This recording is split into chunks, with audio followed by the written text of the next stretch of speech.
nous n'avons pas de vie de famille. Nous vivons séparés. La reine joue son rôle à la perfection et elle supporte la situation. » Ces paroles, prononcées par le roi Juan Carlos lui-même, levèrent le voile sur une vérité que d'aucuns n'avaient fait qu'effleurer concernant son union avec la reine Sofia. Durant plus d'un demi-siècle, elle a choisi le silence, absorbant trahison après trahison, tandis que l'Espagne voyait en elle l'incarnation même de l'unité. Des liaisons innombrables aux décennies passées sous des toits séparés, la reine Sofia a tout enduré, sans un mot. Mais aujourd'hui, à 86 ans, le moment est venu. Elle a finalement acquiescé à la vérité que tant de murmures avaient portée depuis toujours. Cette vidéo vous plonge au cœur de cette confession déchirante, vous révélant ce qu'elle dévoile sur l'existence dissimulée derrière les remparts du palais, et comment cela va redéfinir tout ce que nous pensions savoir sur la couronne espagnole. Préparez-vous à une révélation, vous ne voudrez pas la manquer. Le serment douloureux d'une union royale. Sous le soleil étincelant des îles grecques, en cette année 1954, le destin tissait, dans l'ombre, la trame de l'une des unions royales les plus scrutées d'Europe. À bord du majestueux SS Agamemnon, lors d'une croisière orchestrée par la reine Frédérica de Grèce pour promouvoir son pays et forger des alliances entre jeunes héritiers couronnés, la princesse Sofia de Grèce et de Danemark croisa le chemin d'un jeune prince espagnol en exil, Juan Carlos. Il n'était alors prince des Asturies que par un titre sans royaume, descendant d'une dynastie déchue, un homme sans trône mais porteur d'espoirs immenses. Nul, à cet instant, n'aurait pu anticiper l'impact de leur lien sur l'avenir de l'Espagne, ni le chemin de douleur personnelle qu'il allait tracer. Leurs destins se croisèrent à nouveau en 1961, lors des noces du prince Édouard de Kent et de Catherine Worsley. Cette fois, l'étincelle s'alluma. Moins d'un an plus tard, leurs fiançailles furent annoncées dans l'intimité de la maison de la grand-mère de Juan Carlos, à Lausanne. Toujours désinvolte, Juan Carlos lança la boîte de la bague de fiançailles à Sofia, avec un simple « Sophie, attrape ». La bague elle-même, symbolique, était forgée à partir de pièces de monnaie grecques antiques fondues, un hommage vibrant aux origines de la princesse. Pourtant, cette alliance royale était loin d'être simple. La position précaire de Juan Carlos, héritier d'un trône défunt, semait la controverse. Pour une partie de l'Espagne, ses fiançailles avec une princesse issue d'une famille régnante ranimaient la flamme de l'espoir d'une restauration des Bourbons après la dictature franquiste. Pour d'autres, notamment en Grèce, elle soulevait des questions épineuses. Pourquoi la princesse Sofia, née dans une maison régnante, lierait-elle son avenir à un homme sans royaume? Les obstacles n'étaient pas que politiques. La religion pesait lourd sur cette union. Sofia, fervente orthodoxe grecque, fut pressée de se convertir au catholicisme, une concession déchirante qui l'obligea à renoncer à ses droits sur le trône hellénique. Le pape Jean Exit autorisa 2 cérémonies religieuses, une messe catholique à la basilique cathédrale Saint-Denis et une cérémonie orthodoxe à la cathédrale métropolitaine d'Athènes. Mais le régime franquiste, dans son contrôle implacable, interdit aux médias espagnols de couvrir le rite orthodoxe. Même au zénith de la célébration, l'ombre de la politique assombrissait la joie. Vint ensuite le débat sur la dot, une tempête qui secoua la Grèce. Le Parlement hellénique vota une dot de 300 000 livres pour Sofia, exonérée d'impôts, provoquant un tollé. Les partis d'opposition dénoncèrent une pratique anachronique et barbare. Ses parents durent vendre des terres pour y contribuer, un prix amer pour ce qui aurait dû être une occasion joyeuse. Le 14 mai 1962, Sofia et Juan Carlos s'unirent lors de cérémonies fastueuses. Sofia, rayonnante dans une robe en lamé argent et blanc avec une traîne de 5 mètres signée Jean d'Essai, portait un voile en dentelle belge, héritage de sa mère. Sa tiare en diamant, un présent de l'empereur Guillaume II à sa fille, la grand-mère de Sofia, brillait de 1000 feux. Juan Carlos, resplendissant dans son uniforme de l'armée espagnole, arborait l'insigne de l'ordre de la Toison d'Or et celui de l'ordre de Charles III. Mais sous tout ce faste, la tension régnait. Franco veilla à ce que la couverture médiatique du mariage efface toute mention du comte de Barcelone, le père de Juan Carlos, avec lequel il était en conflit. Le mariage devint un pion de plus sur l'échiquier tortueux de l'Espagne vers le retour de la monarchie. De retour d'une lune de miel éclair qui les mena à travers l'Europe, l'Asie et les États-Unis où ils rencontrèrent le président John F. Kennedy, Sofia et Juan Carlos s'installèrent au palais de la Zarzuela, leur résidence pendant près de 6 décennies. Une prison dorée où le devoir éclipsait bien souvent le bonheur. Pendant des années, ils présentèrent une façade unie. Ensemble, ils guidèrent l'Espagne à travers sa transition agitée vers la démocratie après la mort de Franco en 1975. Juan Carlos devint roi, Sofia reine consort. Sa grâce et sa discrétion suscitèrent l'admiration, tout comme son engagement infatigable dans l'action caritative. Elle fut, à tous égards, la partenaire royale parfaite, loyale, digne, silencieuse face aux sacrifices personnels. Ses pertes personnelles se creusèrent au fil du temps. La monarchie grecque fut abolie en 1973, rompant les derniers liens de Sofia avec sa patrie. Le coup d'État militaire de 1967 força sa famille à l'exil, et elle ne retourna en Grèce qu'en 1998. Même le fil qui la reliait à son pays fut brisé, victime collatérale de la politique et de l'histoire. Pourtant, à travers tout cela, Sofia supporta sa douleur avec une force admirable. Elle se concentra sur ses enfants, Elena, Christina et Felipe, et sur ses causes solidaires. En tant que reine consort, puis reine-mère, elle continua à défendre l'éducation, les droits des personnes handicapées et la lutte contre les addictions. Le peuple espagnol la respecta pour sa force, bien que peu connussent le véritable coût de son dévouement. Les masques et les ombres, la double vie du roi déchu. Juan Carlos Ier d'Espagne fut autrefois un monarque porteur d'espoir, celui qui arracha une nation meurtrie aux ténèbres de la dictature pour la guider vers la lumière de la démocratie. Mais derrière cette image lumineuse, derrière les parades solennelles, les portraits officiels et les poignées de main avec les dirigeants du monde, se cachait un univers secret, un royaume de tromperie, de séduction et de scandale. Un univers où le roi, ivre de pouvoir et de privilèges, se livrait à ses désirs sans la moindre limite. Pendant des décennies, les aventures adultères de Juan Carlos n'étaient que des rumeurs murmurées dans les salons feutrés de Madrid. La presse espagnole, liée par un pacte tacite de déférence, détournait le regard. Mais lorsque les murs du secret s'effondrèrent, la vérité qui émergea fut stupéfiante, même pour ceux qui pensaient déjà deviner l'ampleur des excès royaux. Juan Carlos n'était pas seulement un homme infidèle. Il était, comme l'a déclaré Amadeo Martínez Inglés, ex-colonel de l'armée devenu critique acerbe de la monarchie, un accro au sexe, un prédateur sexuel. Martínez affirma que la liste des amantes du roi ne se comptait pas par dizaines, ni même par centaines, mais par milliers. 5000, avançait-il, citant des sources des services de renseignement et des informateurs du palais. Il ne s'agissait pas de liaisons passagères, mais de relations mêlées à la politique, à l'argent et à l'influence. Des femmes de tous horizons ont traversé le monde secret du roi, actrices, mannequins, aristocrates, journalistes, femmes d'affaires. Parmi ces nombreuses aventures, l'une des plus célèbres fut celle avec Barbara Rey, actrice, vedette de la télévision et ancienne Miss Espagne. Leur liaison, qui aurait débuté dans les années 1970, dura des décennies, un enchevêtrement prolongé qui ne se termina pas dans le silence et les regrets, mais dans une tempête de chantage et d'intrigue. Selon des révélations choquantes, Rey aurait secrètement enregistré ses rencontres intimes avec le roi, accumulant des preuves servant de moyen de pression. Et dans un rebondissement qui horrifiera le pays des années plus tard, son fils, Ángel Cristo, affirma qu'enfant, à seulement 13 ans, il avait été manipulé pour aider sa mère. Il raconta avoir été entraîné à se cacher derrière des clôtures, appareil photo à la main, pour capturer des images de sa mère séduisant le monarque espagnol. Des images qui, dit-on, servirent de base à un chantage au long cours. Pendant des années, les services secrets espagnols versèrent de l'argent à Barbara pour étouffer l'affaire, désespérés de la garder secrète. Ces paiements, qui auraient totalisé plusieurs millions d'euros, furent remis dans des sacs de sport et des mallettes, déguisés en opérations de sécurité nationale. Ce qui n'était à l'origine qu'une faute personnelle sordide devint une affaire d'État, puisque des fonds publics furent employés pour protéger l'image d'un roi dont la vie privée échappait à tout contrôle. Mais Barbara Rey était loin d'être la seule. L'appétit de Juan Carlos pour les aventures extraconjugales était légendaire. Ses liaisons atteignaient les plus hauts cercles de la société européenne, des comtesses italiennes, des actrices françaises, la noblesse espagnole. Le roi parcourait les cours d'Europe avec charme et charisme, semant cœurs brisés et scandales chuchotés sur son passage. Un biographe affirma qu'au cours d'une seule période de 6 mois, le roi avait eu des relations sexuelles avec pas moins de 62 femmes, un chiffre stupéfiant qui illustrait l'imprudence devenue la marque de son règne en coulisses. Les noms liés à Juan Carlos ressemblaient à un véritable annuaire du glamour et de la controverse. Il y eut Marta Gaya, mondaine et décoratrice d'intérieur, avec laquelle Juan Carlos aurait entretenu une longue relation. Elle fut couverte de cadeaux somptueux, selon certains rapports, reçut même des versements issus de comptes secrets de la royauté.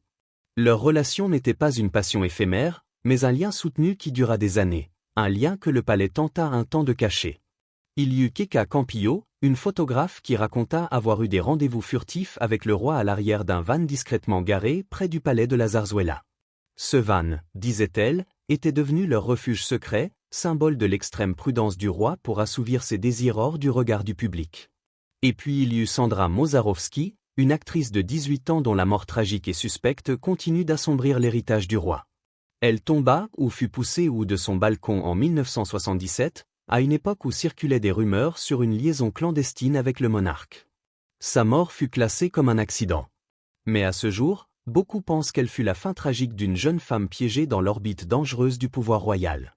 Corina Zusseinwijensta, née Corina Larsen, n'était pas une compagne ordinaire pour Juan Carlos Ier. Polyglotte, parfaitement introduite dans les cercles élitistes européens, Corina incarnait un mélange saisissant de charme, d'intelligence et d'ambition. Elle rencontra Juan Carlos en 2004 lors d'une chasse en Espagne, où leur passion commune pour le sport et l'aventure les rapprocha rapidement, évoluant vers une relation longue et profonde. Contrairement à beaucoup de ses liaisons passées, il ne s'agissait pas d'une simple passion cachée. Corina devint une présence constante, perçue par des diplomates, des chefs d'entreprise et des membres des maisons royales d'Europe comme une personne disposant d'une influence directe sur le roi. Juan Carlos la combla de cadeaux extraordinaires. Selon certaines sources, il lui aurait transféré des millions d'euros, offert des appartements de luxe dans les meilleurs quartiers européens, ainsi que des pièces de joaillerie rares. L'une des révélations les plus choquantes éclata plus tard lorsqu'il fut rapporté que Juan Carlos avait transféré environ 65 millions d'euros à Corina en 2012 depuis un compte lié à des fonds reçus d'Arabie Saoudite, une somme présentée comme un cadeau. Cette transaction devint l'un des points centraux d'enquête sur le blanchiment d'argent et les malversations financières impliquant l'ancien roi. Leur relation brouillait la frontière entre passion privée et devoir public. Corina agissait parfois comme une émissaire officieuse, accompagnant Juan Carlos lors de voyages officiels et rencontrant des chefs d'État. Elle participa à des missions visant à obtenir des contrats pour des entreprises espagnoles, ce qui fit lever des sourcils parmi les responsables politiques qui questionnaient son rôle et son influence. Tout s'effondra de façon spectaculaire avec le voyage au Botswana en 2012.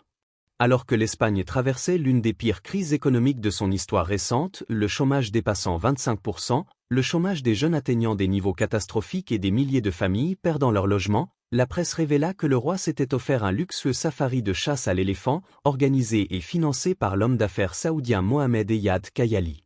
Corina était à ses côtés. Le coût du voyage, environ 40 000 $, et l'image de Juan Carlos souriant à côté d'un éléphant abattu déclenchèrent une fureur nationale. Ajoutant à l'indignation, il y avait le secret. Le voyage avait été tenu caché au gouvernement et au public. Il ne fut révélé que parce que Juan Carlos fit une chute pendant la chasse, se fractura la hanche et dut être rapatrié d'urgence en Espagne pour être opéré.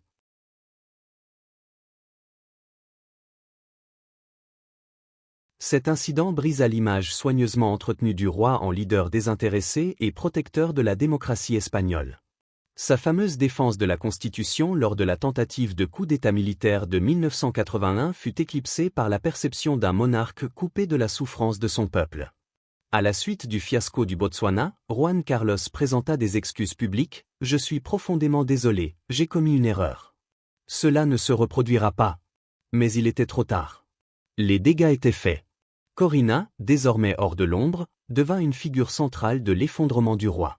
Elle accusa plus tard Juan Carlos de harcèlement et d'intimidation, affirmant qu'après la détérioration de leur relation, il avait tenté de récupérer les sommes considérables qu'il lui avait offertes, lançant une campagne qui laissait craindre pour sa sécurité. Des millions auraient été détournés pour faire taire des amantes. Des fonds secrets circulaient via des comptes suisses. Des cadeaux étaient offerts, des faveurs accordées, parfois avec de l'argent public ou en exploitant des connexions royales. Une révélation explosive apparut dans un livre affirmant que Juan Carlos avait eu une fille cachée, Alejandra, à la fin des années 1970 ou au début des années 1980, autre conséquence de ses désirs incontrôlés. Alejandra, fruit d'une liaison avec une membre de l'aristocratie espagnole, fut tenue secrète. Des personnes proches du palais chuchotaient à propos des risques que Felipe, l'héritier, puisse un jour la rencontrer et tomber amoureux de sa demi-sœur sans le savoir. La chute de Juan Carlos fut rapide une fois la vérité révélée. En 2014, au milieu des scandales grandissants et d'une santé déclinante, il abdiqua en faveur de son fils Felipe VI. Mais l'exil suivit. En 2020, assiégé par des enquêtes pour corruption et rejeté par le palais, Juan Carlos s'enfuit à Abu Dhabi. Là-bas, dans un exil doré mais solitaire, il vit aujourd'hui éloigné de Sofia, coupé de l'institution qu'il avait autrefois sauvée, hanté par les ruines de ses choix.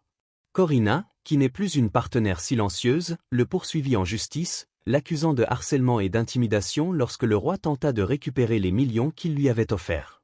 Son héritage, autrefois défini par le courage et le leadership, est désormais éclipsé par la longue ombre de l'adultère, de la trahison et de la disgrâce. Il ne reste que le souvenir d'un homme qui aurait pu être le plus grand roi d'Espagne, mais qui a laissé le désir, la vanité et l'excès le réduire à un avertissement pour la postérité. La reine nonne ou le sacrifice silencieux. Pendant des décennies, la reine Sofia d'Espagne a mené une vie marquée non pas par la joie étincelante des privilèges royaux, mais par la souffrance silencieuse, la dignité inébranlable et le sacrifice absolu. Nombreux sont ceux qui l'ont décrite comme la femme la plus seule d'Espagne, et rares sont ceux qui contesteraient cette affirmation. Lorsque Juan Carlos tomba amoureux, non pas d'elle, mais de la couronne du pays, trop souvent, d'autres femmes, Sofia choisit la loyauté. Non pas envers l'homme qui l'humiliait à répétition, mais envers l'Espagne, ses enfants et le rôle sacré qu'elle avait juré d'honorer. Le symbole le plus puissant de cette loyauté silencieuse se manifesta lors de l'un des moments les plus sombres de leur vie commune. En 2012, quand Juan Carlos se retrouva alité à l'hôpital après s'être blessé lors d'un voyage de chasse de luxe secret au Botswana, accompagné non pas de son épouse, mais de sa maîtresse Corina Zusein-Wittgenstein, Sofia attendit 3 longs jours avant de lui rendre visite. Ce silence, plus que n'importe quel discours, exprimait toute la profondeur de son angoisse muette. La presse spécula, la nation chuchota. Mais Sofia resta digne, offrant au monde l'image d'une reine qui souffrait en silence, plutôt que d'exposer la couronne au scandale. Son humiliation n'était pas nouvelle. Pendant des années, Sofia endura, sachant que les trahisons de son mari étaient un secret de polichinelle. Dès les premiers jours de leur mariage, Juan Carlos ne la considéra pas comme une partenaire aimée, mais comme une consorte commode, une épouse choisie sous l'œil attentif de Franco pour consolider des alliances politiques, et non pour partager une vie d'intimité et d'affection. Juan Carlos lui-même avouerait plus tard à des amis et à des amantes, « Nous n'avons pas de vie de famille, nous vivons séparés. » La reine joue son rôle à la perfection et elle supporte la situation. Et c'est ce qu'elle fit. Le couple royal partageait des obligations officielles, mais pas un foyer, pas un lit, pas un lien amoureux. Après que la reine Sofia eut découvert Juan Carlos avec l'actrice et chanteuse Sarah Montiel dans les années 1970, alors qu'elle était en vacances en Inde avec leurs enfants, elle revint non pas pour le confronter, mais pour s'installer discrètement dans une autre chambre, une autre vie. À partir de ce moment, elle choisit la voie de la martyre digne, décidée à ce que sa douleur personnelle ne ternisse jamais l'image de la couronne espagnole. Sa vie devint un modèle d'endurance silencieuse. Elle éleva ses enfants, l'infante Elena, l'infante Cristina et le futur roi Felipe, en grande partie seule. Tandis que Juan Carlos était absent, absorbé par ses propres activités, Sofia leur enseigna le protocole royal, la diplomatie et les valeurs du service. Elle se consacra à la charité, aux plus vulnérables d'Espagne, à représenter la couronne avec une dignité irréprochable, même lorsque son univers personnel s'effondrait. Et pourtant, même auprès du peuple espagnol, elle resta une étrangère. Respectée, certes, mais jamais pleinement adoptée. Elle était la reine étrangère, la princesse grecque qui avait franchi les frontières par amour pour se retrouver étrangère dans son propre mariage, dans son propre palais. La souffrance de Sofia ne venait pas d'un manque de force. Elle aurait pu se rebeller. Elle aurait pu exposer les trahisons du roi. Mais elle choisit encore et encore la voie la plus difficile, rester, protéger l'institution monarchique, sacrifier son bonheur personnel pour la stabilité de l'Espagne. Et à mesure que les excès de Juan Carlos grandissaient, de ses aventures à ses scandales de corruption, Sofia demeura le dernier symbole d'intégrité au sein de la famille royale. Quand la chute du roi arriva, lorsqu'il signa l'acte d'abdication en 2014, ce fut le visage de Sofia qui trahit la profondeur de leur union tragique. À ce moment-là, pour la première et la dernière fois peut-être, elle permit au monde d'entrevoir la tristesse qui se cachait depuis si longtemps derrière son sourire royal. En exil, Juan Carlos vit désormais loin de l'Espagne, loin de la femme qu'il avait si souvent blessée. Ils ne se croisent que lors des occasions officielles, maintenant l'apparence d'une unité qui avait autrefois défini leur mariage. Mais en vérité, ce sont des étrangers, 2 vies depuis longtemps séparées par la trahison, unies seulement par l'histoire et le devoir. À 86 ans, la reine Sofia a finalement confirmé ce que tant de gens soupçonnaient depuis des années, une vie marquée par le devoir, la solitude et l'acceptation silencieuse des épreuves derrière les murs du palais. Mais qu'en pensez-vous? Le choix de la reine Sophia de rester silencieuse et loyale toutes ces années était-il un acte de force ou un sacrifice qui lui a coûté trop cher? Faites-nous part de vos réflexions en commentaire. Et si vous voulez découvrir encore plus d'histoires vraies sur la vie des royaux, n'oubliez pas de liker, partager et vous abonner.